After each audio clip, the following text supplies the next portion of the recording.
கேரளாவிற்கு கனிமங்கள் கொண்டு செல்ல கடந்த 4 மாதங்களுக்கு மேலாக தடை விதிக்கப்பட்டுள்ளது. இதனால் வாழ்வாதாரம் பாதிக்கப்படும் என்று கூறி கன்னியாகுமரி மாவட்ட லாரி உரிமையாளர்கள் மற்றும் ஓட்டுநர்கள் நேற்று கூட தமிழக கேரள எல்லை பகுதியான களியசவளை இஞ்சிவிளை பகுதியிலிருந்து கனிமவள லாரிகளை ஊர்வலமாக எடுத்து சென்று மாவட்ட ஆட்சியர் அலுவலகத்தில் ஒப்படைக்கும் போராட்டம் நடத்தப் போவதாக அறிவித்திருந்தனர். எல்லை பகுதியில் இஞ்சிவிளை லாரி குடோனில் நிறுத்தி வைத்திருந்த லாரிகளை எடுக்க விடாமல் தமிழக கேரள போலீசார் தடுத்து நிறுத்தினர். அப்போது லாரி உரிமையாளர்கள் ஓட்டுநர்கள் அவர்களிடையே வாக்குவாதம் செய்தனர். தொடர்ந்து ஊர்வலமாக வந்தவர்கள் நாகர்கோயில் திருவனந்தபுரம் தேசிய நெடுஞ்சாலை நிறுத்தி சாலை மறியல் போராட்டத்தில் கூட ஈடுபட்டனர்.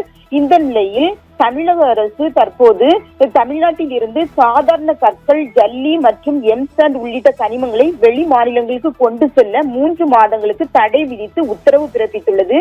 இதனைத் தொடர்ந்து கேரளாவிற்கு கனிம வளம் கடத்தினால் குண்டர் சட்டம் பாயும் என கன்னியாகுமரி மாவட்ட எஸ்பி அவர்கள் எச்சரிக்கை விடுத்துள்ளார்கள். மேலும் கனிமவள லாரிகள் பறிமுதல் செய்து அரசுடைமையாக்கப்படும் என்றும் குமரி எஸ்பி ஸ்டாலின் அவர்களின் உத்தரவின் பேரில் புதிய சிசிடிவி கேமராக்கள் மற்றும் போலீசாரின் எண்ணிக்கை அதிகரிக்கப்பட்டு 24 மணி நேரம் கண்காணிக்கப்படும், செக் போஸ்டும் அமைக்கப்படும் எனவும் தெரிவித்துள்ளார்கள். விபத்தில் மக்களின் உயிர்கள் பறிபோகாமல் இருக்க மற்றும் கனிம வளங்கள் கொள்ளை போகாமல் இருக்க கன்னியாகுமரி மாவட்ட எஸ்பி ஸ்டாலின் அவர்கள் எடுத்து வரும் நடவடிக்கைகளுக்கு குமரி மாவட்ட மக்கள் மத்தியில் மிகுந்த வரவேற்பு ஏற்படுத்தியுள்ளது. கார்த்திகா,